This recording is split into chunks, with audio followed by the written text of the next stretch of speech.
پیروں کے خلاف بھی آپ کبھی بول کر دیکھیے، اپنے سے جو بہت طاقتور لوگ ہیں ان کے خلاف بھی بول کر دیکھیے. نعت خواں بیچارہ کمزور، وہ تو سہراب قادری انہوں نے بیوہ سے شادی کیا. راشد رضا مرکزی اسکول بنانے جا رہے ہیں، انشاءاللہ آپ سنیں گے میں بھی اسکول بناؤں گا. کیا ہے کہ وہ انگریزی میں بولتے ہیں تو سید صاحب قبلہ کا میں ہی ٹرانسلیٹر ہوتا ہوں مدینہ شریف. تو جو سید صاحب اردو میں بولتے ہیں میں انگلش میں ٹرانسلیٹ کر کے ان کو بتاتا ہوں، وہ جو انگلش میں کہتے ہیں میں اردو میں سید صاحب کو بتاتا ہوں. اسی طرح گھنٹوں ٹرانسلیشن کا کام چلتا ہے. کوئی ایسا علامہ سلمان فریدی صاحب قبلہ جن کے لکھے ہوئے کلام کا میری زندگی میں بڑا اہم حصہ ہے. جی السلام علیکم ورحمۃ اللہ وبرکاتہ. امید ہے آپ حضرات بخیر ہوں گے. ناظرین اکرام، میں آپ کا میزبان رہبر بستوی ایک نئے پوڈ کاسٹ کے ساتھ آپ کی خدمت میں حاضر ہوں. ناظرین اکرام، اس پوڈ کاسٹ کا مقصد یہی ہوتا ہے کہ جن کو ہم اپنی زندگی میں فالو کرتے ہیں ان کی زندگی پر چند باتیں ہوتی ہیں اور ان سے کچھ اہم سوالات ہوتے ہیں. جی ہاں، آج کی اس پوڈ کاسٹ میں ہماری اور آپ کی جو محبوب شخصیت ہیں وہ کسی تعارف کے محتاج نہیں ہیں. کئی دنوں سے ماشاءاللہ وقت دینے کے لیے کہہ رہے تھے، لیکن آج الحمدللہ آپ کی دعاؤں سے وقت مل چکا ہے. جن کو ہم اور آپ مشہور ثنا خاں کی حیثیت سے جانتے ہیں، جن کا نام نامی اسم گرامی حضرت احمد الفتاح فیض آبادی ہے. تشریف رکھتے ہیں، آئیے آپ کی ملاقات کرواتے ہیں. السلام علیکم ورحمۃ اللہ وبرکاتہ. وعلیکم السلام ورحمۃ اللہ وبرکاتہ. خیریت سے ہیں حضرت؟ اللہ کا احسان ہے، شکر ہے. آپ کیسے ہیں؟ جی الحمدللہ. سب سے پہلے تو آپ کا بہت شکریہ کہ آپ نے اپنا قیمتی وقت عنایت فرمایا. مہربانی آپ کی کہ آپ نے یاد کیا. سوالات کا آغاز کرتے ہیں اگر آپ کی اجازت ہو تو. سب سے پہلا سوال تو یہی ہے کہ آپ ضلع فیض آباد کے رہنے والے ہیں. بغل ہی میں ایودھیا ہے جہاں پر تقریباً پورا اولیاء ضلع کرام کا نام ہی وہ ایودھیا ہو چکا ہے. وہاں پر اولیاء کرام کے مزارات ہیں، تاریخی بہت سارے اسلامی تاریخی واقعات بھی ہیں. تو آپ اگر کچھ وہاں کا ذکر کرنا چاہیں، کوئی واقعہ. وہ تاریخی جگہ تو بہت ہے جی. اور وہاں پہ ایک حضرت ابراہیم مجذوب رحمۃ اللہ علیہ کی مزار ہے، وہاں پہ مشہور ہے. اور اس میں کچھ اختلاف بھی ہے کہ وہاں پہ حضرت شیس علیہ السلام کی بھی مزار ہے، وہاں پہ حاضری بھی ہوئی ہے. اور حضرت ابراہیم مجذوب رحمۃ اللہ علیہ کی جو بارگاہ کے خادم ہیں اور وہاں کے سرپرست ہیں اویس بھائی، تو وہ بتاتے ہیں کہ یہاں پہ 2700 اولیاء کرام کی مزارات ہیں ایودھیا میں، اور 50 مساجد ہیں. اور وہاں پہ جلوس محمدی بھی خوب شان و شوکت سے نکلتا ہے. جی تو مسلمان اور وہاں پہ جو غیر مسلم ہیں، ہندو، یہ سب بہت مل جل کر کے وہاں پہ رہتے ہیں. یعنی باہر جو واویلا مچا ہوا ہو وہاں نہیں ہے. ہاں اس طرح نہیں ہے جیسا کہ لوگ سوچ رہے ہیں، وہاں پہ بڑا اتحاد ہے. بلکہ میں وہاں عرس میں جب گیا تھا حضرت ابراہیم مجذوب رحمۃ اللہ علیہ کے اویس بھائی کی دعوت پر، تو وہاں پہ جو کھانا کھلا رہے تھے وہ ایک مندر کے سنت تھے. اللہ، کھانا کھلانے والوں میں وہ بھی شامل تھے. تو میں نے ان کا لباس دیکھا، تلک دیکھا کہ یار بابا یہاں کیسے. تو میں نے ان سے پوچھا جب وہ ہمارے سامنے لائے کھانا، تو میں نے کہا بابا کیسے؟ بولے سب مجذوب صاحب کا کرم ہے. تو بڑی محبت وہاں کے ہندو بھی حضرت ابراہیم مجذوب رحمۃ اللہ علیہ سے کرتے ہیں، اور ان کی بڑی کرامات ہیں اور بڑا فیض ہے ان کا جو دیا والوں پر. جی جی تو یہ بڑی تاریخی جگہ ہے واقعی. دوسرے سوال کی طرف بڑھتے ہیں. آپ کی ایک ویڈیو دیکھی گئی جس میں آپ منور زماں سر کے ساتھ میں ترانہ ہند پڑھتے ہوئے دیکھے گئے، تو وہ وہاں تک کیسے آپ کی رسائی ہوئی؟ وہاں پہ میں گیا تھا ان سے ٹریننگ لینے. جی وہ ایک ٹرینر ہیں، موٹیویشنل اسپیکر ہیں اور انگلش لینگویج کے بڑے ماہر ہیں. تو میں نے ان سے انگلش سیکھنے کے لیے میں وہاں پہ گیا ہوا تھا، کیونکہ بچپن سے مجھے انگلش بولنے کا اور سیکھنے کا بڑا شوق رہا ہے. تو اسی لیے گیا تھا. وہاں کے کچھ اسٹوڈنٹس مجھے پہچان گئے کہ میں نعت خواں ہوں، تو ان لوگوں نے پھر وہ کمرے پھر وہ نعت خوانی بھی کبھی کبھی ہونے لگی. پھر وہ سارے اسٹوڈنٹس کی فرمائش ہوئی کہ ترانہ ہند جو ہے اس طرح پڑھا جائے. پھر سر نے پورا پروگرام جو ہے وہ رکھ دیا. پھر سب آپ نے دیکھا یہ ویڈیو بڑے بہت خوش و خرم کے ساتھ جو وہاں پڑھ رہے تھے. جی بہت چھوٹا سا سوال ہے، نعت کیا ہے؟ نعت حضور کی صفات، حضور کے کمالات، حضور کے خصائص، حضور کے شمائل، آپ کے اوصاف حمیدہ، ان سب کا ذکر کرنا اور ان کو ایک نظمی شکل دینا یا غیر نظمی طور پر بھی کتابیں یہ ساری، یہ سب حضور کی جتنی بھی تعریف ہے وہ سب نعت ہے. یہاں تک کہ الحمد میں الف سے لے کے والناس کی سین تک یہ نعت ہے. سب کچھ جو کچھ جہان میں ہے وہ نعت ہے. جہاں تک اردو ادب پڑھی لکھی جاتی ہے، بولی جاتی ہے، وہاں تک آپ کے نعتوں کو الحمدللہ سنا جاتا ہے. تو آپ نے کب ارادہ کیا کہ اس فیلڈ میں آئے؟ ایسا کوئی ارادہ نہیں کیا رہبر بھائی. یہ میرا فیملی بیک گراؤنڈ چونکہ علماء کا رہا ہے. میرے والد صاحب قبلہ بہت اچھے بڑے عالم تھے. حضور مفتی شبیر حسن صاحب قبلہ کے خاص شاگردوں میں تھے، مفتی اعظم ہند کے مرید تھے. آپ نے کچھ کتابیں بھی لکھی ہیں، تکمیل ادب کتاب ہے، اور بھی ایک دو کتابیں میرے والد صاحب قبلہ کی ہیں. ایک کتاب رونائی کے مفتی سلمان اظہری صاحب قبلہ بھی اس کو ترتیب دے رہے ہیں، تو وہ بھی ہے. تو وہ پڑھاتے تھے، اور جہاں پہ ان کا پروگرام ہوتا تھا میلاد شریف میں جاتے تو مجھے بھی لے کر کے جاتے تھے. ماشاء تو پھر وہ بچپن سے ہی نعت پڑھنے کی ایک کہہ لیں کہ وہ عادت تھی. پھر رونائی میں داخلہ لیا، پھر وہاں پہ طلباء سننے لگے، پھر وہاں کے کچھ رونائی کی محفلوں میں چھوٹے چھوٹے میلاد شریف میں پڑھنے لگا. اور جی میری والدہ بھی ماشاءاللہ بہت اچھی نعت پڑھتی تھیں. جب وہ ماشاء گنگناتی تھیں کوئی شعر تو ایک مجھے یاد آتا ہے، میری والدہ پڑھتی تھی: نہیں مالو زر تو کیا غم، میں غریب ہوں یہی نہ، اللہ میرے عشق مجھ کو لے چل مجھے جانب مدینہ. سبحان تو یہ میری والدہ پڑھتی تھی. تو وہ یہ سارا ماحول بچپن سے ہی رہا، تو کوئی جی آنے کا کوئی ایسا مسئلہ نہیں رہا. جی یہ بس اللہ پاک نے پیدا ہی ایسے گھر میں کیا کہ وہاں پہ سب ذکر رسول یہ ساری ماشاء چیزیں رہی. نعت خوانی کو آپ کیسے دیکھتے ہیں؟ نعت خوانی عبادت ہے. ماشاء نعت خوانی جو ہے وہ اپنے عشق کا اظہار کرنے کا ایک ذریعہ ہے، لوگوں کے مسلمانوں کے عشق کو بڑھانے کا ذریعہ ہے. نعت خوانی عبادت بھی ہے، محبت بھی ہے، یہ عشق ہے، دولت ہے، سب ہے. سبحان نعت زندگی ہے، نعت حیات سبحان ہے نا. تو نعت جس کے حصے میں آئی ہے وہ تو بہت مقدر کا دھنی انسان ہے. سبحان جی جی آگے سوال کی طرف بڑھتے ہیں. ایک جی. بہت ہی کہہ لیجیے ٹف سوال ہے آج کے دور میں، جو نذرانے کے حوالے سے، نذرانہ لینے کے بارے میں آپ کا کیا خیال ہے؟ سخت سوال تو ہے یہ. جی اب نذرانہ لینے کا معاملہ جو ہے یہ ہے جی کہ دیکھیے کچھ لوگ وہ ہیں جو کسی بزنس مین فیملی سے ہیں جی یا بزنس مین ہے اور اللہ کے فضل سے گھر سے مضبوط ہے، مضبوط ہے. جی تو اب وہ اگر نذرانہ لیں گے تو میرے خیال سے یہ بالکل ٹھیک نہیں، جی اور یہ ہونا بھی نہیں چاہیے، کیونکہ اللہ نے آپ کو نوازا ہے. ایسے ہی آپ اتنے بڑے کاروباری ہیں یا کاروباری فیملی سے آپ آتے ہیں، تو پھر آپ نذرانہ بالکل بھی وہ نہ لیں.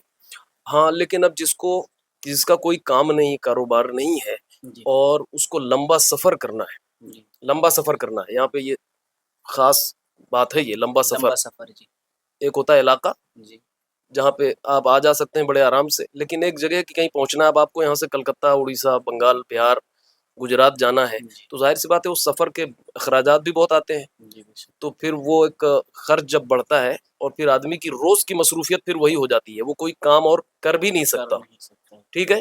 بے شک. تو پھر وہ ظاہر سی بات ہے وہ کچھ نہ کچھ پھر وہ جب تک نہیں لے گا جی یا پھر تو کیسے چلے گا وہ، اس کا خرچہ نہیں چلے گا. ہے نا. تو وہ جانے کا بھی خرچ پڑے گا، جی آنے کا خرچ پڑے گا، اور پھر وہ جی. اپنے حساب سے وہ کر لیتے ہیں. آج کل دیکھا جاتا ہے جلسے و جلوس میں خاص کر، یا عوام اہل سنت میں ہاں. علماء بھی بولتے ہیں، نعت خوانوں کے خلاف بولے جاتے ہیں، اس پر کیا کہیں گے؟ نعت خوانوں کے خلاف جی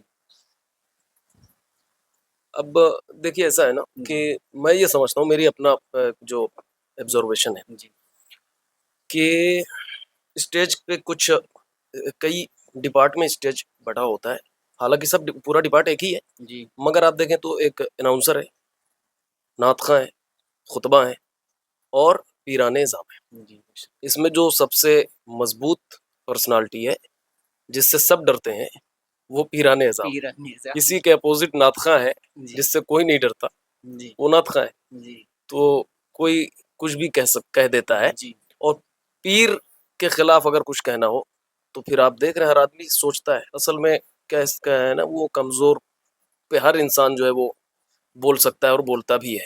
جی تو وہ میرے خیال سے اگر بہت ہمت ہو تو طاقتوروں کے خلاف بھی بولنا چاہیے، پیروں کے خلاف بھی آپ کبھی بول کر دیکھیے، اپنے سے جو بہت طاقتور لوگ ہیں ان کے خلاف بھی بول کر دیکھیے. نعت خواں بیچارہ کمزور، وہ تو خود ہی جی بس وہ ہاتھ چوم کر کھڑا ہوتا ہے اور کئی شعر پڑھتا ہے حضرت کے حوالے سے، اور پھر حضرت ہی کھڑے ہو کر اس کے خلاف تقریر کر دیتے ہیں. تو جیسے جو خلاف تقریر کرتے ہیں، میں مطلب سب کو نہیں کہہ رہا ہوں، مگر جی جو خلاف تقریر کرتے ہیں جو جی کچھ ہیں وہ چند، تو میں سمجھتا ہوں ان کی ذہنیت آپ تھوڑا سا دیکھ لیجئے کہ بھائی ایک شاعر ان کے ساتھ سفر کر کے آیا، ان کے ساتھ ظہر بعد رہا، مغرب بعد رہا، عشاء بعد اسی کے خلاف تقریر، یہ کیا ہے، کیوں ہے؟ اس کی نعت کے بعد اگر کچھ پبلک چلی گئی جی اٹھ کر کے، اور پھر وہ غصہ پبلک کے بجائے جو لوگ چلے گئے سن کر آپ نعت خواں پہ اتارو، تو ہمارے خیال سے تو یہ جی. مناسب نہیں.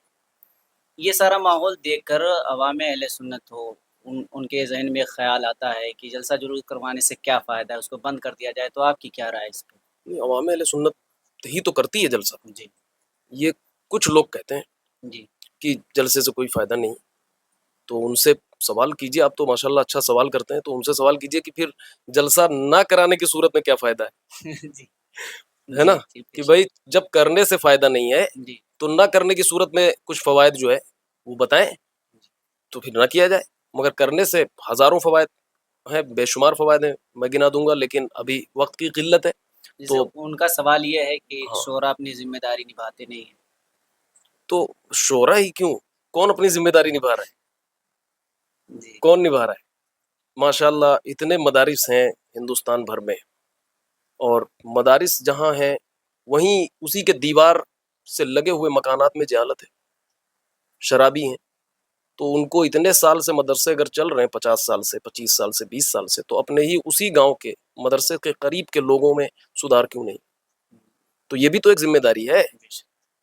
مطلب صرف پڑھانا اور چلے جانا یہ تو وہ تو کام ہے، یہ اس کی گورنمنٹ سیلری دے رہی ہے، جو بھی ہے تنخواہ مل رہی ہے، لیکن باضابطہ جو ہے تبلیغ کرنا یہ بھی مدرسے کا کام ہے، اور وہ کرنا چاہیے. سب ذمہ داری، جہاں تک کی بات ہے کہ شاعر ذمہ داری نبھا رہا ہے، آپ غور کریں گے تو پھر بہت کم نکلیں گے جو ذمہ داری نبھا رہے ہیں، ورنہ کوئی ذمہ داری نبھا نہیں رہا ہے. تو یہ الزام صرف شاعروں پہ کیوں ہے؟ بلکہ کئی شعراء ایسے ہیں جو بہت اچھے کام بھی کر رہے ہیں. ابھی آپ نے وہ دیکھا ہوگا کہ سہراب قادری انہوں نے بیوہ سے شادی کیا. راشد رضا مرکزی اسکول بنانے جا رہے ہیں، انشاءاللہ آپ سنیں گے میں بھی اسکول بناؤں گا، میرا پورا پلان تیار ہے، اور سارا تنظیم اور پورا اسکول کی سارا پلان ہے. انشاءاللہ تعالی مستقبل میں وہ میں بھی کام کروں گا. انشاءاللہ. اور بہت سارے شعراء کام کر رہے ہیں، بہت اچھے کام کرتے ہیں، بہت سے پوشیدگی میں اپنا کام کر جاتے ہیں. میں چاہتا ہوں کہ پورا ہندوستان تو آپ کو سنتا ہی الحمدللہ، لیکن میں چاہتا ہوں رہبر پوڈ کاسٹ میں جب آپ تشریف لے آئے ہیں تو اپنے پسند کا کوئی ایک دو شعر کلام سنا ہی دوں. اور خاص طور پر امام حسین کا مہینہ چل رہا ہے، تو اگر منقبت امام حسین ہو تو کیا بات ہے. سبحان اللہ، سبحان اللہ. جس کی جرأت پر جہان رنگ و بو سجدے میں ہے، آج وہ رمز آشنائے سر ہو سجدے میں ہے. کیسا عابد ہے یہ مقتل کے مصلی پر کھڑا، کیا نمازی ہے کہ بے خوف عدو سجدے میں ہے، کیا نمازی ہے کہ بے خوف عدو سجدے میں ہے. ایک شعر اس کا بڑا اچھا لگتا ہے. اے حسین ابن علی تیری شجاعت کو سلام، اے حسین ابن علی تیری شجاعت کو سلام. سر پہ قاتل آ چکا ہے، سر پہ قاتل آ چکا ہے، اور تو سجدے میں ہے. سر پہ قاتل آ چکا ہے اور تو سجدے میں ہے. آپ کا ایک کلام بہت وائرل ہوا ہے، آقا ہے ہمارا، یہ نعیم رضا برکاتی صاحب کا کلام ہے. تو یہ کلام آپ نے خود ان سے طلب کیا تھا یا انہوں نے بھیجا تھا پڑھنے کے لیے؟ کیسا واقعہ ہوا تھا؟ یہ انہوں نے پہلے لکھا تھا خواجہ ہے ہمارا، خواجہ ہے ہمارا. تو میں نے ان سے کہا کہ ٹھیک ہے، وہ بھی اس کو بھی پڑھا جائے گا، مگر آپ لکھیے آقا ہے ہمارا. جی تو پھر میں نے گزارش کیا تو انہوں نے لکھا پھر. جی. ہاں تو یہ تھا. تو کافی وائرل ہوا، اس سے بہت مقبولیت حاصل ہوئی. ہاں یہ بات صحیح ہے، کافی زیادہ ہر جگہ تقریباً جب سے پڑھا ہوں ابھی تک جگہ فرمائش پڑھتا ہی ہوں، ہر جگہ فرمائش ہوتی ہے اور ہر جگہ پڑھا جاتا ہے. لڑکے بھی ماشاءاللہ خوب پڑھ رہے ہیں. جی. اب تھوڑا آتے ہیں آپ کی پرسنل زندگی کی طرف، اور یہ آخری مرحلے کی طرف ہم بڑھ رہے ہیں. میں چاہتا ہوں کہ لوگ یہ سمجھتے ہیں کہ شعراء جو ہوتے ہیں ان کی اکثر و بیشتر جماعت جو ہے وہ جوہلا ہی ہے، کم پڑھے لکھے ہوتے ہیں، شاعر ہو جاتے ہیں لوگ سمجھتے ہیں. تو میں چاہتا ہوں آپ یہ مجھے بتائیں ہماری عوام کو کہ آپ نے کہاں تعلیم حاصل کیا ہے اور کہاں تک حاصل کیا. نہیں، جو سوال ہے جوہلا کا جی تو ایسا نہیں ہے. جی. میرے سمجھ سے تو جتنے بھی نعت خواں مشہور و معروف ہیں الحمدللہ پڑھے لکھے ہیں، بے شک. اور زیادہ تر مدرسے سے ہی پڑھ کر کے آئے ہیں، مدرسے سے پڑھ کر آئے ہیں. ایک کچھ ہوں گے جو کچھ ہیں جو اسکول سے چلے آئے یا کچھ بھی نہیں پڑھا، آواز اچھی تھی چلے آئے. تو وہ چلے آئے، ورنہ زیادہ تر میں نے جو دیکھا ہے وہ سب پڑھ کر آئے. میں خود روناہی میں میری اچھا خاصا میرا پورا وقت گزرا ہے. جی حفظ وہیں پڑھا اور شروع کی عالمیت کا کورس بھی میں نے وہاں پہ ماشاء کیا رونائی میں. اور اسی طرح اور بہت سارے ناطخواں الحمدللہ جو عالم ہیں باضابطہ. جی اب یہ کہ وہ ایسا ذہن بنا دیا گیا کہ لوگ جو ہے جی سمجھتے ہیں کہ ارے ناطخواں خالی نعت ہی پڑھنا جانتے ہیں. ایسا نہیں ہے. اور بلکہ آپ نے مجھے سے پوچھا وہ منور زماں سر کے بارے میں، جی تو میں جب باہر جانا ہوتا ہے مدینہ شریف ہم لوگ جاتے ہیں، جی ہم سارے ساتھی ہمارے محمد علی فیضی بھائی اور نور مجسم بھائی، ذاکر بھائی، اور ہم سب کے قافلہ سالار جی استاد حضور سید شباہت میاں صاحب قبلہ ماشاء بھی رہتے ہیں. تو پھر سید شباہت میاں صاحب قبلہ کے ایک ماننے والے ہیں بہت زیادہ وہاں پہ مکہ شریف میں، شیخ ابو ناصر صاحب. وہاں کے بہت بڑی دینی پرسنالٹی ہے وہاں پہ، ماشاء اور بہت بڑے بزنس مین بھی ہیں، بلکہ وہ عمان کی منسٹری میں بھی وہ رہ چکے ہیں، تو منسٹر بھی تھے وہ. پھر بعد میں وہ بزنس میں آئے، پھر وہ مطلب باضابطہ عالم بھی ہیں وہ اور پیر بھی ہیں. ایک روحانی شخصیت ہیں وہ. ہر ہفتے سیدہ آمینہ کی بارگاہ میں پھول چڑھانے جاتے ہیں. ماشاء سیدہ آمینہ کی بارگاہ میں وہاں روک ہے کہ کوئی نہ جائے، لیکن وہ شیخ ابو ناصر صاحب وہاں پہ جاتے ہیں اور پھول ڈالتے ہیں. تو سید شباہت میاں صاحب قبلہ کو وہ بہت دل سے مانتے ہیں. تو کیا ہے کہ وہ انگریزی میں بولتے ہیں، تو سید صاحب قبلہ کا میں ہی ٹرانسلیٹر ہوتا ہوں مدینہ شریف. ماشاء تو جو سید صاحب اردو میں بولتے ہیں میں انگلش میں ٹرانسلیٹ کر کے ان کو بتاتا ہوں، وہ جو انگلش میں کہتے ہیں میں اردو میں سید صاحب کو بتاتا ہوں. اسی طرح گھنٹوں ٹرانسلیشن کا کام چلتا ہے، کوئی ایسا نہیں ہے. تو یہ کہ وہ بڑی عظیم شخصیت ماشاء اللہ. اور سید صاحب کو انہوں نے دیکھ کر پہچانا کہ یہ سید ہے. یہ میں آپ کو بتا رہا ہوں، یہ کہہ لیجیے راز تھا. تو وہ دیکھ کر پہچانا یہ سید ہے، یہ سید ہے. انہوں نے بتایا مجھے بعد میں کہ میں نے ان کو دیکھ کر پہچانا. اچھا، آپ مدینہ شریف کی بات آپ نے کی، تو پہلی بار آپ کا کب جانا ہوا مدینہ شریف؟ پہلی بار یہ جو رمضان گزرا ہے اس سے پہلے والا رمضان، یعنی 2023 میں. پہلی بار؟ ہاں، یہ کون سا مہینہ چل رہا ہے؟ یہ جولائی. ہاں ہاں 23 میں پہلی بار. پہلی بار. اس بار بھی جانا ہوگا؟ اس بار انشاءاللہ پھر جائیں گے. ارے انشاءاللہ. وہاں جانے سے کون رک سکتا ہے؟ کوئی اور سب کی آرزو یہی ہوتی ہے کہ وہاں تو ہر سال حضور بلاتے رہ جاتے رہے. آپ وہاں گئے، مدینہ میں آپ کا بلاوا آیا. نعت خوانی کے حوالے سے صرف میں نے ہندوستان میں ہی نہیں بلکہ آپ کو بیرونی ملک بھی جاتے ہوئے دیکھا. عمان کا خاص کر میں ذکر کروں گا. تو کویت، وہاں کیسے جانا ہوا؟ کویت میں گیا تھا. Kuwait, Oman. وہاں پہ ماشاءاللہ بہت اچھی محفل ہوتی ہے، جی. اور یہاں سے جا چکے ہیں، اسد اقبال صاحب بھی جا چکے ہیں اس محفل میں. اچھا ماشاء ہاں، اور میں گیا ہوں. تو وہاں پہ ہمارے بھائی احمد رضا حشمتی صاحب رہتے ہیں، اور جی. مولانا اصغر صاحب، اور بھی بہت بڑا وہاں پہ مولانا احمد اللہ صاحب، مولانا غلام غوث صاحب، انوار بھائی، یہ سارے لوگ وہاں پہ رہتے ہیں. وہاں پر. تو ہاں، تو ان لوگوں نے وہاں پہ جو آرگنائزرز تھے ان کو کسی نے کوئی کلپ بھیجی تھی میری. جی تو ان لوگوں نے وہ کلپ سن کر کے پھر کہا کہ ان کو بلاؤ. جی. تو پھر اس طرح سے میں وہاں پہ پہنچا. ماشاءاللہ بہت اچھا ماحول اور بہت ڈسپلن اور تہذیب کے ساتھ وہ محفل، وہ بھول نہیں سکتا ہوں منظر میں. بہت اچھی محفل تھی. ماشاء اور علامہ سلمان فریدی صاحب قبلہ، جی. جن وہیں کے لکھے ہوئے کلام کا میری زندگی میں ایک بڑا اہم حصہ ہے. جی. تو ان کا جو کلام تاروں میں چمکتا چاند اور ظلمت میں تنویر، جی. ایسے تھے ہمارے پیر. ایسے تھے ہمارے پیر. تو مجھے جو ہے ان کلاموں نے بھی ماشاءاللہ بڑی وہ ہماری شہرت و عزت میں جو ہے اضافے کا سبب ہے. تو بلکہ ان لوگوں نے بھی اس کلام کو سنا تھا. خاص طور پر آپ جو کلام پڑھتے ہیں خود لکھے ہوئے کلام ہوتے ہیں یا دوسروں ہی کے کلام؟ دیکھو خود بھی میں لکھ لیتا ہوں کلام، اچھا ماشاء لیکن میں زیادہ تر دوسروں کے ہی لکھے ہوئے پڑھتا ہوں. ہاں، زیادہ تر دوسروں کے ہی لکھے. اب آخری سوال کی طرف بڑھتے ہیں. یہ ہمارا پروگرام ہے جو ہم نے آغاز کیا ہے، آپ نے دیکھا ہوگا الحمدللہ. تو اس کے بارے میں کچھ ایڈوائز دینا چاہیں، کیسا رہتا ہے یہ پروگرام؟ ماشاءاللہ بہت اچھا ہے، جی. بہت اچھا ہے، اور بہت اچھا لگ رہا ہے. مزہ آ رہا ہے کہ سب ساتھی آ رہے ہیں، دوست احباب جی. آ رہے ہیں، ان کو سنا جا رہا ہے، اور لوگ ان کی بھی زندگی دیکھ رہے ہیں کیا ہے کیسے. تو بہت اچھا ہے ماشاءاللہ. جی. ایک سوال اس میں رہ گیا ہے، لوگ جاننا چاہتے ہیں آپ کے پیر و مرشد کون ہیں؟ حضور تاج الشریعہ رحمۃ اللہ علیہ. میں بہت خوش نصیب ہوں کہ میں حضرت سے بچپن میں میرے والد صاحب قبلہ نے مجھے وہاں پہ چرہ محمد پور میں حضرت تشریف لائے تھے. جی. میں چھوٹا تھا تو میرے والد صاحب وہاں پہ لے گئے تھے، اور میرا سر پکڑ کے میرے والد صاحب نے حضرت کی قدم بوسی کرائی تھی. مطلب میں چھوٹا تھا جی. اور جی. بھیڑ بہرحال تھی، تو پھر سر پکڑ کے میرا اور پیر قدم میں مبارک جو ہے حضور تاج الشریعہ کا میں نے چوما. والد صاحب کی بھی بڑی عقیدت تھی حضور تاج الشریعہ سے. اس میں کم وقت میں تھوڑا آپ ہاں اس میں مکمل باتیں کہیں گے انشاءاللہ. ہاں آپ کے والد صاحب کا کتنا اہم رول رہا اور پھر آپ کے کچھ مخصوص اساتذہ جو ہیں ان کا کتنا اہم رول رہا، ان کا ذکر اگر کرنا چاہیں چند جملوں میں. دیکھیے رونائی میں پڑھا، پھر جب حفظ کر رہا تھا اس دوران اور بھی مدرسے گیا میں، جیسے چرنا محمد پور میں بھی کچھ دن، حنفیہ ضیاء القرآن میں بھی کچھ دن. تو اساتذہ کرام تو ماشاءاللہ سب بہت اچھے، پورا رونائی کا اسٹاف ابھی بھی بڑی محبت ہے ان سے، حضرات سے، وہ سب بھی بڑی محبت کرتے ہیں. تو سب ماشاءاللہ بڑی دعائیں سب کی ہیں. اور ہمارے اساتذہ میں ایک قاری سرتاج صاحب قبلہ جو وہاں پہ رونائی میں جن کے پاس حفظ پڑھتا تھا، ان کی بھی بڑی دعائیں. اور ایک قاری نور احمد صاحب قبلہ ہیں، اور لکھنؤ میں جو رہتے ہیں ان کا کلیت البنات مدرسہ بھی چلتا ہے.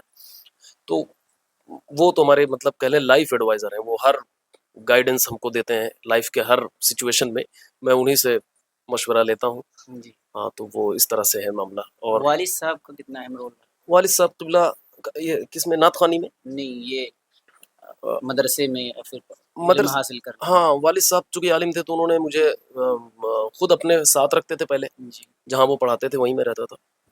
اور پھر انہوں نے، ان کا والد صاحب کا تعمیر کرایا ہوا مدرسہ بھی ہے وہاں ہمارے یہاں فیض آباد میں، مہدونہ گاؤں ہے، اور ابھی بھی اس کی عمارت ہمارے والد صاحب قبلہ کی محنت کی اور ان کی قربانیوں کی، ان کے جذبات کی گواہ ہے وہاں کی عمارت. اور ابھی بھی میں وہاں کی عمارت دیکھتا ہوں تو یقین مانے میں ایموشنل ہو جاتا ہوں، آنکھوں میں آنسو آ جاتا ہے کہ یہ سب میرے والد صاحب کا سجایا ہوا چمن ہے. تو والد صاحب نے اپنے پاس رکھا، پھر جو ہے وہ روناہی میں انہوں نے ہم کو بھیج دیا، کیونکہ وہ خود وہیں سے فارغ تھے. پھر جو ان کے اساتذہ تھے وہ میرے اساتذہ ہوئے، حضرت علامہ ایوب صاحب قبلہ، حضرت مولانا وسیع صاحب قبلہ، حضرت مفتی مرتضیٰ صاحب، حضرت مولانا بخش اللہ صاحب، حضرت مفتی سلمان اظہری صاحب، مفتی سلمان اظہری صاحب جی. وہ نہیں ممبئی والے، جی. رونائی میں رونائی. مولانا جنید صاحب قبلہ، اور بھی مولانا عبد المعید صاحب، بہت سارے اساتذہ، قاری علی اکبر صاحب قبلہ، کسی کا نام چھوٹا ہو تو معذرت. یہ سارے تھے. ماشاءاللہ.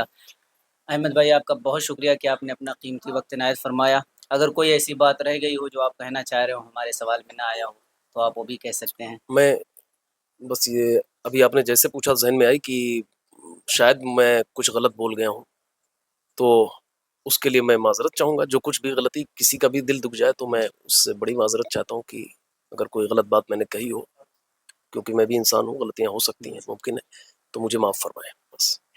احمد بھائی آپ کا بہت شکریہ. ناظرین اکرام، جیسا کہ آپ نے دیکھا کہ احمد الفتاح فیض آبادی کے والد گرامی نے بھی مدرسہ قائم کیا، اور پھر یہ بھی ارادہ کر چکے ہیں کہ انشاءاللہ العزیز جلد ہی وہ پروجیکٹ آپ کے سامنے ہوگا، اور پوری شان و شوکت کے ساتھ انشاءاللہ العزیز جلد ہی آپ کو پتہ چل جائے گا کہ کہاں وہ ادارہ قائم ہوگا. اس کی تمام تفصیلات ان کے آفیشیل احمد الفتاح آفیشیل پر آپ خود دیکھ سکتے ہیں انشاءاللہ العزیز. مجھے امید ہے کہ آپ کے سارے سوالات کے جواب مل گئے ہوں گے جو ہمارے اور آپ کے درمیان تھے. پھر ملتے ہیں کسی اگلے ویڈیو میں، تب تک کے لیے ہمیں اجازت دیجیے. السلام علیکم ورحمۃ اللہ وبرکاتہ.